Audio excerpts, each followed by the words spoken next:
Hi hello friends, welcome to the G K smart circle YouTube channel. ಈಗ ನಾವು ಮೇ 28, 2024ನೇ ಸಾಲಿನ ಪ್ರಮುಖ ಪ್ರಚಲಿತ ಘಟನೆಗಳನ್ನು ಕುರಿತು ಚರ್ಚೆ ಮಾಡೋಣ.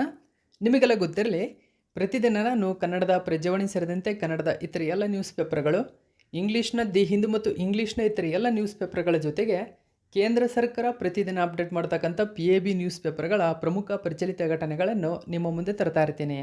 ಹಾಗಾದರೆ ಇವತ್ತಿನ ಕ್ವಶ್ಚನ್ ನಂಬರ್ 1 ಏನಿದೆ ಅಂತ ನೋಡೋಣ ಬನ್ನಿ.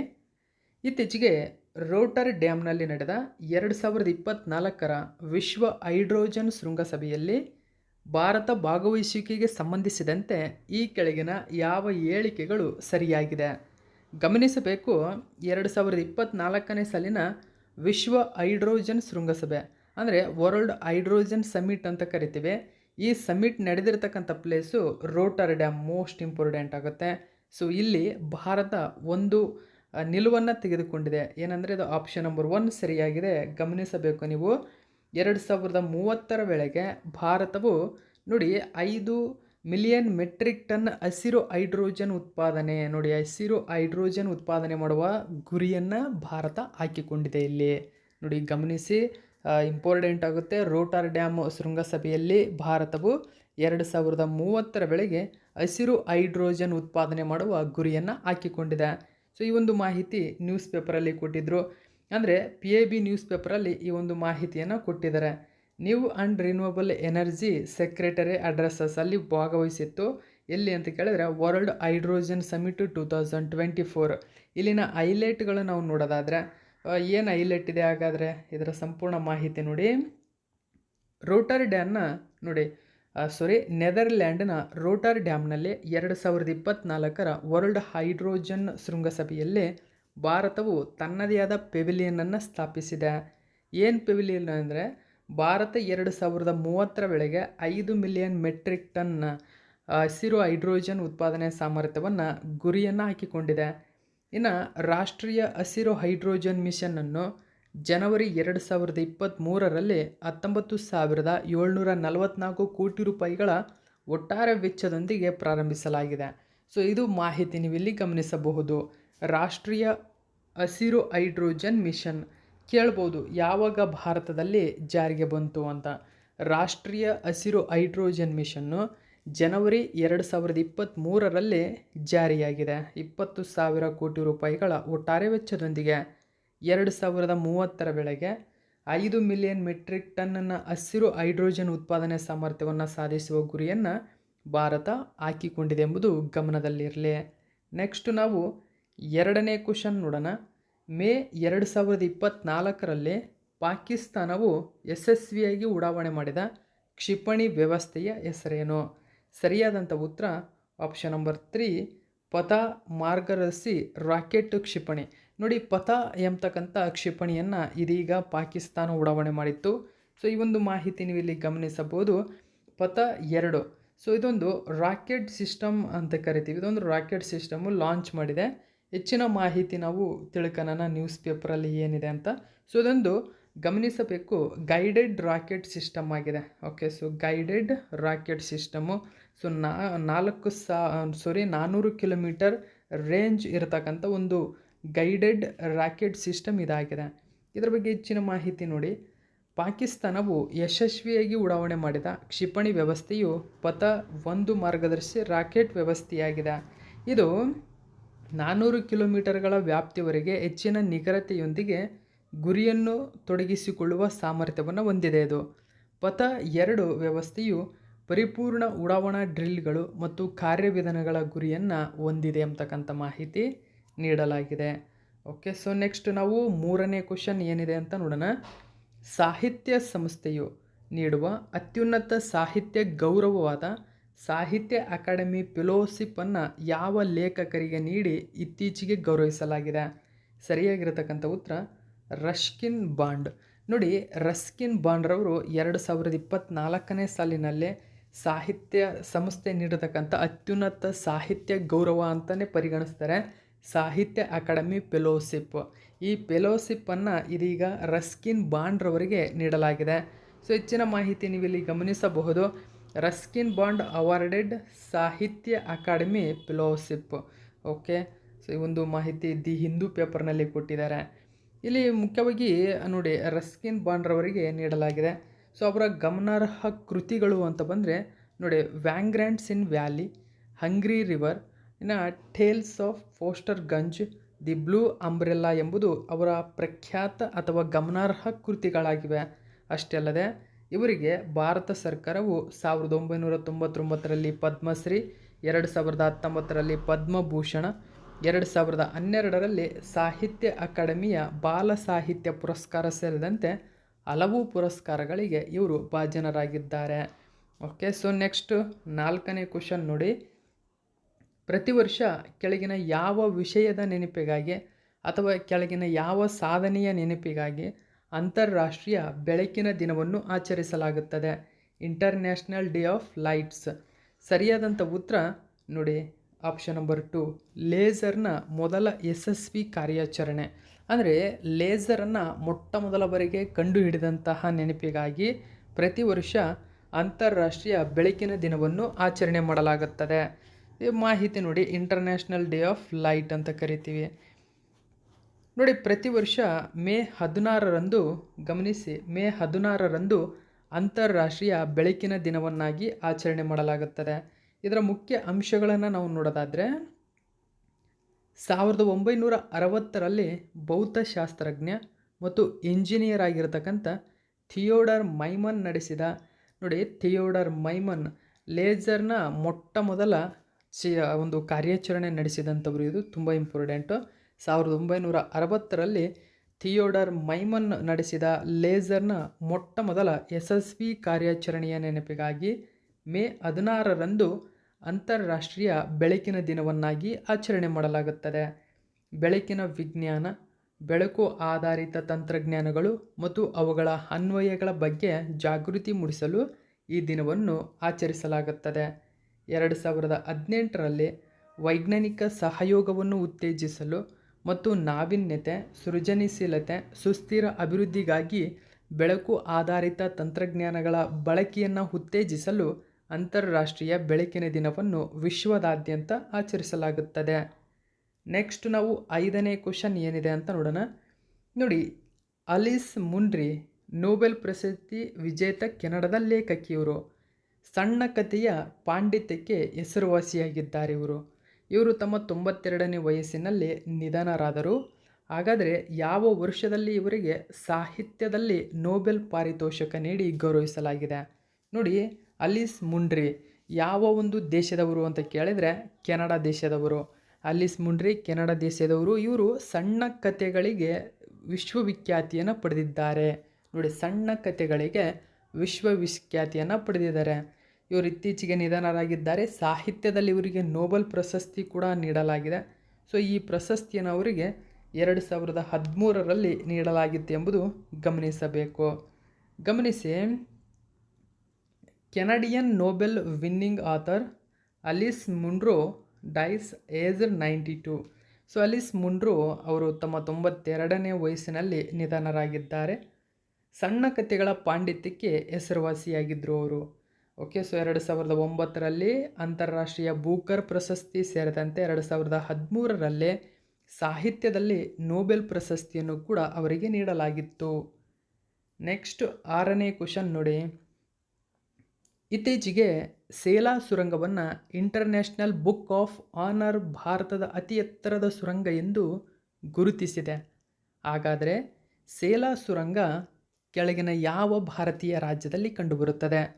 ಗಮನಿಸಿ, ಇಂಟರ್ನ್ಯಾಷನಲ್ ಬುಕ್ ಆಫ್ ಆನರ್ ಅಧಿಕೃತವಾಗಿ ಹೇಳಿದೆ ಸೇಲಾ ಸುರಂಗ ಭಾರತದ ಅತಿ ಎತ್ತರದ ಸುರಂಗ ಅಂತ. ನೋಡಿ ಅತಿ ದೊಡ್ಡ ಅಲ್ಲ, ಅತಿ ಎತ್ತರದ ಸುರಂಗ ಅಂತ ಹೇಳಿದೆ. ಸೊ ಹಾಗಾದರೆ ಈ ಸುರಂಗ ಕಂಡುಬರುವುದು ಅರುಣಾಚಲ ಪ್ರದೇಶದಲ್ಲಿ. ಆಪ್ಷನ್ ನಂಬರ್ 3 ಸರಿಯಾಗಿದೆ. ಡೀಟೇಲ್ಸನ್ನು ತಿಳ್ಕೊಳ್ಳೋಣ. ಅರುಣಾಚಲ್ ನೋಡಿ Sela tunnel recognised as India's highest tunnel by international book of honour. So book of honour ಇದನ್ನು ಮಾಡಿರ್ತಕ್ಕಂಥದ್ದು. ಹೆಚ್ಚಿನ ಮಾಹಿತಿಯನ್ನು ನಾವು ತಿಳ್ಕೊಳ್ಳೋಣ. ನೋಡಿ ಸೇಲಾ ಸುರಂಗವು ಅರುಣಾಚಲ ಪ್ರದೇಶದಲ್ಲಿ ನೆಲೆಗೊಂಡಿದೆ. ಇದು ಈಶಾನ್ಯ ಭಾರತದಲ್ಲಿ ಆಯಕಟ್ಟಿನ ಪ್ರಮುಖ ಪ್ರದೇಶವಾಗಿದೆ.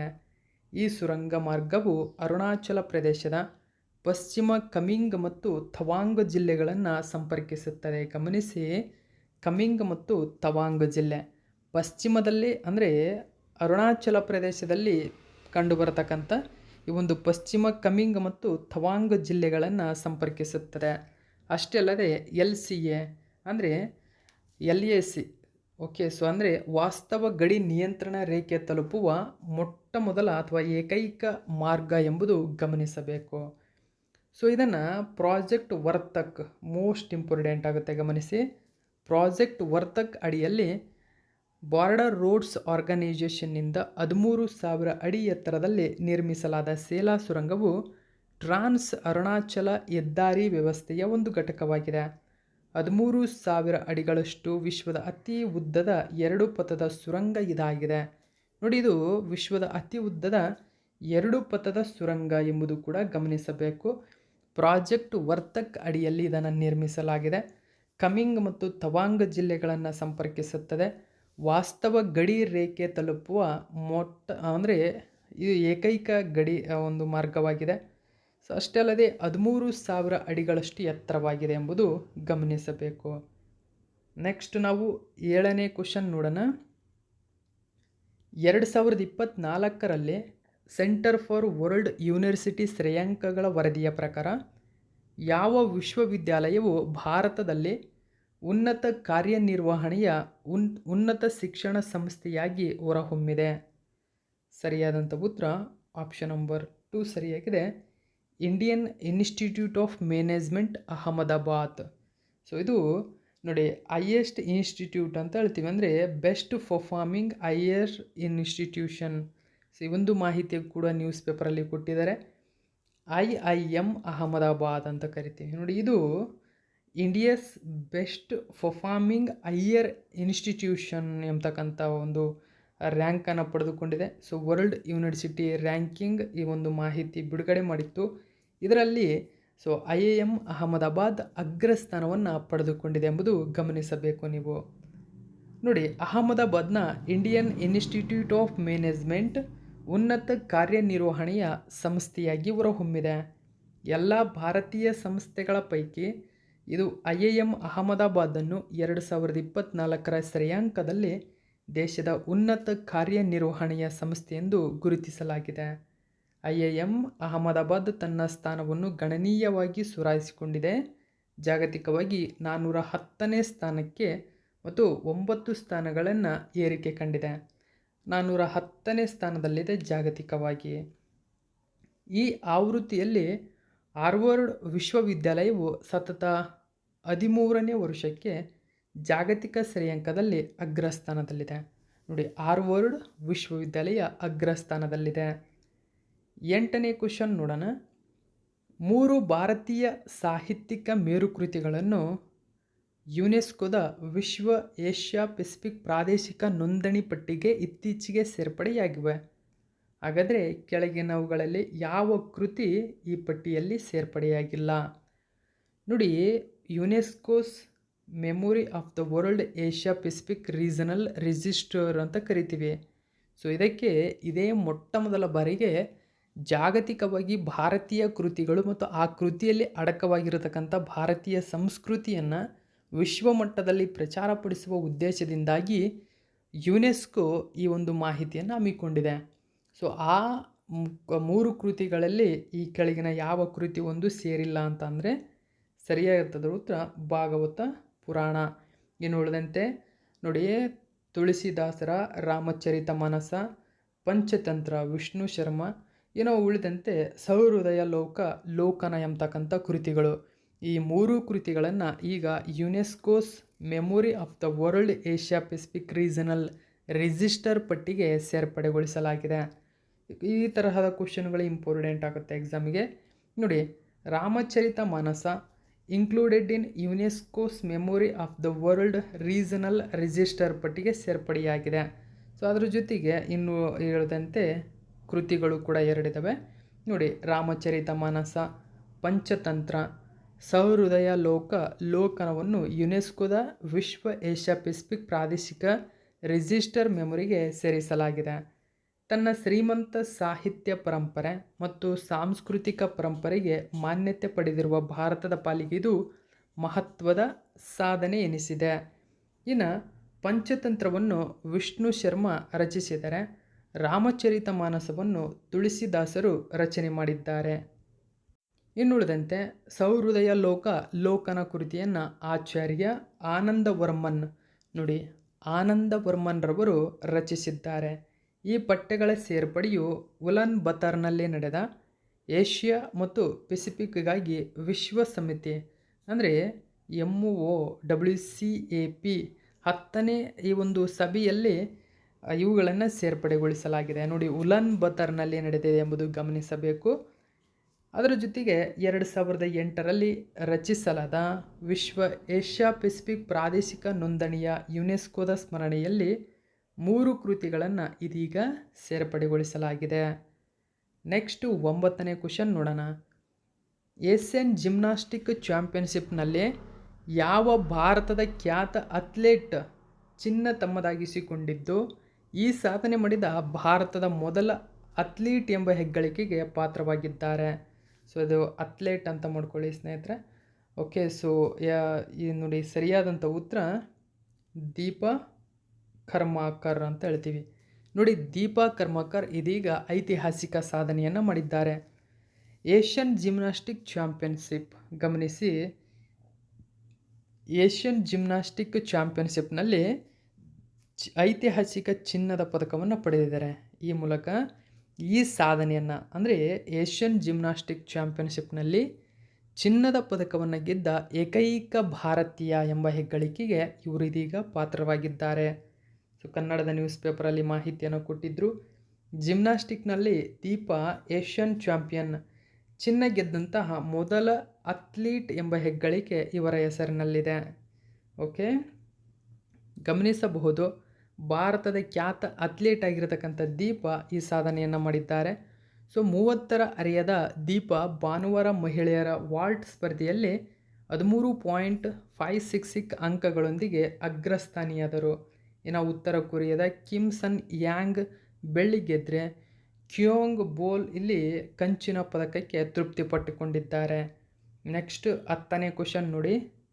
ಇಂಡಿಯನ್ ಪ್ರೀಮಿಯರ್ ಲೀಗ್ ಅಂದರೆ IPL 2024ರ 17ನೇ ಸೀಸನ್ನಲ್ಲಿ ಕೋಲ್ಕತ್ತಾ ನೈಟ್ ರೈಡರ್ಸ್ ಚಾಂಪಿಯನ್ ಆಗಿ ಹೊರಹೊಮ್ಮಿದೆ. ಹಾಗಾದರೆ ಇದುವರೆಗೂ ಎಷ್ಟು ಬಾರಿ ಇದು ಚಾಂಪಿಯನ್ ಆಗಿದೆ? ಸರಿಯಾದಂಥ ಉತ್ತರ 3 ಬಾರಿ. ಸೊ 2024ರ ಗೆಲುವಿನೊಂದಿಗೆ 3ನೇ ಬಾರಿ ಸೊ ಈ ಒಂದು IPL ಚಾಂಪಿಯನ್ ಆಗಿದೆ. ಸೊ ಇದು 17ನೇ ಸೀಸನ್ ಆಗಿದೆ ಎಂಬುದು ಕೂಡ ಗಮನಿಸಬೇಕು. ಎದುರಾಳಿ ತಂಡ ಯಾವುದು ಎಂಬುದು ಕೂಡ ಗಮನಿಸಬೇಕು. ನೀವು ಗಮನಿಸಿ, ಇಂಡಿಯನ್ ಪ್ರೀಮಿಯರ್ ಲೀಗ್ 17ನೇ ಆವೃತ್ತಿಯಲ್ಲಿ Kolkata Knight Riders Sunrisers Hyderabad ನಡುವೆ ನಡೆಯಿತು. ಸೊ ಎಲ್ಲಿ ನಡೀತು ಅಂತ ಕೇಳಿದರೆ ಚೆನ್ನೈನ ಚಪಕ್ ಸ್ಟೇಡಿಯಂನಲ್ಲಿ ನಡೆದಿದೆ ಎಂಬುದು ಗಮನಿಸಬೇಕು. ಈ ಪಂದ್ಯದಲ್ಲಿ ಕೋಲ್ಕತ್ತಾ ನೈಟ್ ರೈಡರ್ಸ್ ಭರ್ಜರಿ ಗೆಲುವನ್ನು ಸಾಧಿಸುವುದರ ಮೂಲಕ 3ನೇ ಬಾರಿಗೆ IPL ಟ್ರೋಫಿ ತನ್ನದಾಗಿಸಿಕೊಂಡಿದೆ.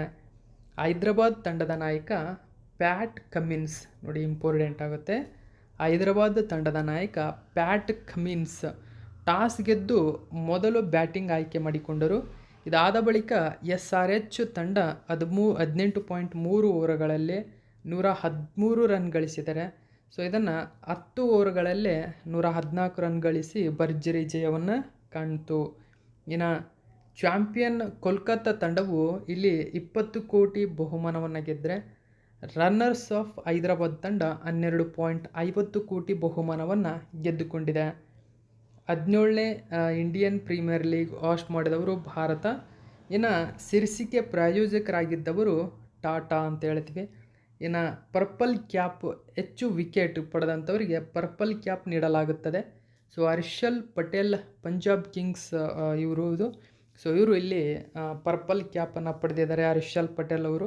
ಇನ್ನು ಆರೆಂಜ್ ಕ್ಯಾಪ್ ಅತಿ ಹೆಚ್ಚು ರನ್ ವಿರಾಟ್ ಕೊಹ್ಲಿರವರು ಪಡೆದುಕೊಂಡಿದ್ದಾರೆ.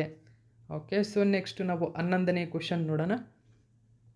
ಯಾವ ದೇಶವು ಇತ್ತೀಚೆಗೆ 30ನೇ ಸುಲ್ತಾನ್ ಅಜ್ಲಾನ್ ಶಾ ಟ್ರೋಫಿಯನ್ನು ಗೆದ್ದುಕೊಂಡಿದೆ? ಜಪಾನ್. ಚೊಚ್ಚಲ ಬಾರಿಗೆ ಜಪಾನ್ ಸುಲ್ತಾನ್ ಅಜ್ಲಾನ್ ಶಾ ಟ್ರೋಫಿಯನ್ನು ಗೆದ್ದುಕೊಂಡಿರತಕ್ಕಂಥದ್ದನ್ನು ಗಮನಿಸಬೇಕು. ನೋಡಿ, ಜಪಾನ್ ತನ್ನ ಮೊಟ್ಟ ಮೊದಲ ಸುಲ್ತಾನ್ ಅಜ್ಲಾನ್ ಶಾ ಹಾಕಿ ಟ್ರೋಫಿಯನ್ನು ಪೆನಾಲ್ಟಿ ಶೂಟೌಟ್ನಲ್ಲಿ ಪಾಕಿಸ್ತಾನವನ್ನು ಸೋಲಿಸಿ ಗೆದ್ದುಕೊಂಡಿದೆ. ಹಾಗಾದರೆ ಇಲ್ಲಿ ನೀವು ಗಮನಿಸಬೇಕಾಗಿರತಕ್ಕಂಥದ್ದೇನು ಅಂದರೆ, ಸುಲ್ತಾನ್ ಅಜ್ಲಾನ್ ಶಾ ಟ್ರೋಫಿ ಯಾವ ಕ್ರೀಡೆಗೆ ಸಂಬಂಧಪಟ್ಟಿದೆ ಅಂತ. ಸೊ ಹಾಕಿ ಕ್ರೀಡೆಗೆ ಎಂಬುದು ಗಮನಿಸಬೇಕು. ಹಾಕಿ ಕ್ರೀಡೆಗೆ ಸಂಬಂಧಪಟ್ಟಿದೆ. ಸೊ ಇಲ್ಲಿ ಫೈನಲ್ನಲ್ಲಿ ಜಪಾನ್ ಮತ್ತು ಪಾಕಿಸ್ತಾನ ಎದುರಾಗಿದ್ವು. ಪಾಕಿಸ್ತಾನ ತಂಡವನ್ನು ಸೋಲಿಸಿ ಜಪಾನ್ ಇಲ್ಲಿ ಚೊಚ್ಚಲ ಬಾರಿಗೆ ಈ ಟೂರ್ನಿಯ ಪ್ರಶಸ್ತಿಯನ್ನು ತನ್ನದಾಗಿಸಿಕೊಂಡಿದೆ. 12ನೇ ಕ್ವೆಶ್ಚನ್ ನೋಡಿ, ಇತ್ತೀಚೆಗೆ ಸುದ್ದಿಯಲ್ಲಿ ಕಂಡುಬರುವ ಕವಾಸಾಕಿ ಕಾಯಿಲೆ ಎಂದರೇನು? ಸೊ ಇದೊಂದು ರೇರ್ ಆರ್ಟ್ ಡಿಸೀಸ್ ಅಂತ ಕರಿತೀವಿ. ಅಂದರೆ ಅಪರೂಪದ ಹೃದಯ ರೋಗ ಅಥವಾ ಹೃದ್ರೋಗ. ಓಕೆ, ಸೊ ಅಂದರೆ ಎ ರೇರ್ ಆರ್ಟ್ ಡಿಸೀಸ್ ಅಂತ ಕರಿತೀವಿ ಇದನ್ನು. ಸೊ ಈ ಮೂಲಕ ಗಮನಿಸಬೇಕು.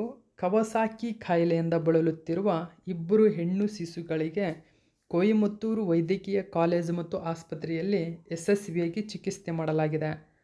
ಕವಾಸಾಕಿ ಕಾಯಿಲೆ ಅಪರೂಪದ ಹೃದಯ ಸ್ಥಿತಿ ಕಾಯಿಲೆಯಾಗಿದೆ. ಪ್ರಾಥಮಿಕವಾಗಿ 5 ವರ್ಷದೊಳಗಿನ ಮಕ್ಕಳ ಮೇಲೆ ಪರಿಣಾಮ ಬೀರುತ್ತದೆ. ಇದು ಅಧಿಕ ಜ್ವರ ಮತ್ತು ಉರಿಯೂತದ ರಕ್ತನಾಳಗಳಿಗೆ ಕಾರಣವಾಗುತ್ತದೆ. ಓಕೆ, ಸೊ ಇದು ಇವತ್ತಿನ ಪ್ರಮುಖ ಪ್ರಚಲಿತ ಘಟನೆಯಾಗಿದೆ. ಇದೇ ತರಹದ ಮಾಹಿತಿಯೊಂದಿಗೆ ಮತ್ತೆ ನಿಮ್ಮನ್ನು ಭೇಟಿಯಾಗ್ತೀನಿ.